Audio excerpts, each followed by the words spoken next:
Assalomu alaykum hammaga. Ramazon oyi bilan hammani qiz ukam bilan tabriklaymiz.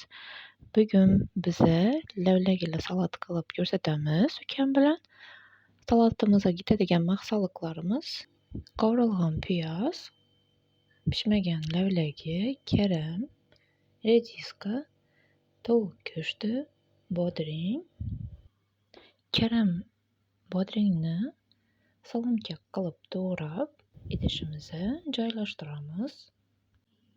Rediskamizni slice shaklida kesib olib, qizil lavlagini sehakimiz orqali chiqarib, tovuq go'shtini uzunchoq shaklida to'g'rab, tovonimizga solib qovurishni boshlaymiz.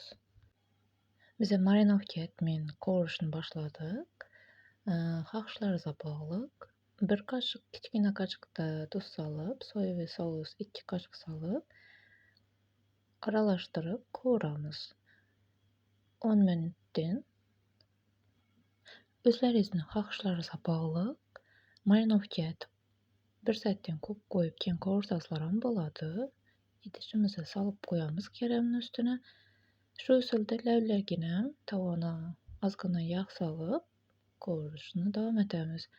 15 minutdan qovurib bo'lgandan keyin idishimizga solib, izidan qovurilgan piyozni solib, kinza ukrupni kesib, ichine solib, chesnokimizni sehakimizdan chiqarib olib, ozgina koriandr qo'shsak ham bo'ladi.